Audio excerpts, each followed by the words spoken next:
जब कभी जीवन में मुसीबतें आती हैं या बहुत परेशानियां आती हैं, तो मुझे याद है हमारे बुजुर्ग कहा करते थे कि अगर कभी भी कोई मुसीबत या परेशानी पीछा न छोड़ रही हो, तो उस समय बजरंग बाण का पाठ किया जाना चाहिए। बजरंग बाण एक वो औषधि है या एक वो ताकत है कि जिसके पाठ करने से बड़ी व्याधियां, बड़ी से बड़ी विपत्तियां कट जाती। जब भी आप मुश्किल में हो, आपके प्राण मुश्किल में हो, बजरंग बाण का पाठ करिए। हर हालत में आप उस मुसीबत से बाहर आ जाएंगे। जब भी आप भयंकर मुसीबत से घिरे हो, परेशानियों से बाहर निकलने का आपको कोई रास्ता नहीं सूझ रहा हो, नौकरी में भयंकर मुश्किल हो, नौकरी छूट गई हो या छूटने वाली हो, तन मंत्र से किसी ने बाधा पहुंचाई हो, तो आप कोई भी खतरे में हो, आप किसी भी संकट में हो, बजरंग बाण पढ़ सकते हैं। संकट से तुरंत आपको मुक्ति मिलेगी। ये शत प्रतिशत सत्य है। बजरंग बली का बजरंग बाण हमेशा आपकी ऐसे मौकों पे सहायता करता है। यह भी कहा जाता है कि जहां बजरंग बाण के पाठ किया जाता है, वहां हनुमान जी स्वयं आ जाते हैं। अब आप समझिए कि यह बजरंग बाण क्यों अचूक है। पवन पुत्र श्री हनुमान जी श्री राम के भक्त हैं। आप श्री राम का नाम लें और हनुमान जी आपकी मदद के लिए ना आए, तो ऐसा हो ही नहीं सकता। क्योंकि बजरंग बाण में हनुमान जी के आराध्य प्रभु श्री राम की सौगंध दिलाई गई है। इसीलिए जब आप श्री राम के नाम की सौगंध उठाएंगे, तो हनुमान जी आपकी रक्षा करने जरूर आएंगे। आप याद करिए, बजरंग बाण में श्री राम की सौगंध इन पंक्तियों में दिलाई गई है।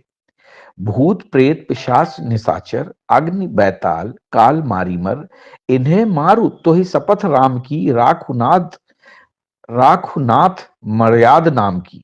जना जनक सुता हरिदास कहावो, ताकि शपथ विलंब न लावो। उठ उठ उठ चलु तो ही राम दुहाई, पाए परों कर जोर मनाई। देखिए, भगवान बजरंग बली को उठाने के लिए जब अगर आप राम की शपथ लेते हैं, तो ऐसा हो ही नहीं सकता कि आपकी मदद के लिए बजरंग बली आपके पास ना आए। और समझिए कि आप अगर इस बजरंग बाण का पाठ रोज करते हैं, तो बहुत ही अच्छा है।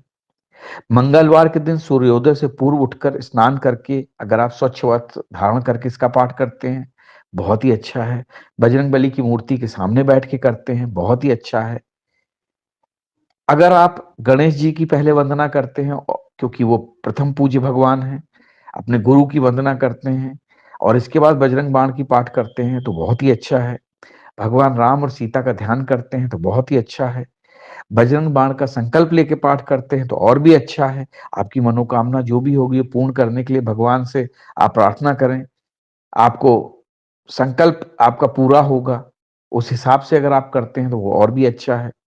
हनुमान जी को अगर आप प्रसाद के रूप में चूरमा या लड्डू आदि अर्पित करते हैं, तो भी बहुत अच्छा है। और आप जमीन पे बैठ के कुश के बने हुए आसन पे बैठ के अगर इस बजरंग बाण का पाठ करते हैं, तो ईश्वर सचमुच में आपकी मदद के लिए आपको समक्ष उपस्थित रहेंगे। और ऐसा कहा जाता है कि जब पाठ पूर्ण हो जाए, तो हनुमान चालीसा पढ़ें, भगवान राम का स्मरण और करें और उनसे निवेदन करें कि वो हनुमान जी से कहें कि आपकी मनोकामना को पूर्ण करें। अगर आपकी मानसिक परेशानियां चल रही हों, तो सवेरे ब्रह्म मुहूर्त में और रात में सोने से पहले अगर आप बजरंग बाण का पाठ करते हैं, तो उसका भी बहुत बढ़िया फल मिलता है। अब आप समझिए बजरंग बाण लिखा किसने है। देखिए, ऐसा कहा जाता है कि तुलसीदास जी ने ही बजरंग बाण की रचना की थी। कहा जाता है कि गोस्वामी तुलसीदास पर काशी में किसी तांत्रिक ने किसी मारण मंत्र का प्रयोग किया था। तब तुलसीदास जी के पूरे शरीर पर फोड़े निकल आए थे। इसके बाद तुलसीदास जी ने बजरंग बाण का पाठ पढ़कर हनुमान जी से मदद की गुहार लगाई थी। बजरंग बाण के पाठ से उनके सारे फोड़े ठीक हो गए थे। तभी से लोगों को ऐसा विश्वास है कि यह पाठ शत्रुओं पर अचूक वार करता है। देखिए, हर चीज की अपने फायदे और अपने नुकसान होते हैं, लेकिन बजरंग बाण आपकी मदद के लिए बनाया गया है। ध्यान रखिए, कभी किसी का बुरा करने के लिए या किसी को नीचा दिखाने के लिए, अनैतिक कार्य सिद्धि या विवाद में विजय के लिए इस बजरंग पाठ का पाठ ना करें। भगवान ये नहीं चाहते कि आप किसी गलत चीजों में पढ़ें। सामान्य कष्ट या बाधा से अगर आप घबराए हुए हैं, तो भी आप मतलब कहते नहीं है कि आप एक मच्छर को मारने के लिए जो है आप तोप का इस्तेमाल नहीं कर सकते। तो ऐसे मौकों पर बजरंग बाण का पाठ ना करें। सिर्फ प्रार्थना ही काफ़ी है, बजरंग बली आपकी मदद करेंगे। ठीक है?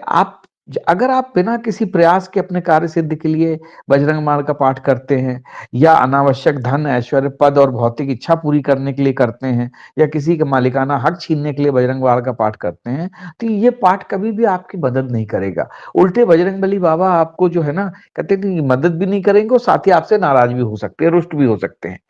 तो दोस्तों, मेरा मानना है कि बजरंग बाण एक ऐसी औषधि है, एक ऐसा आपके पास अ, अटूट कहते नहीं कि काट है, कि जिससे आप बड़ी से बड़ी परेशानियों को, विघ्न को, बाधाओं को दूर कर सकते हैं। अपने फ़ेवर में जो है सारी चीज़ें कर सकते हैं।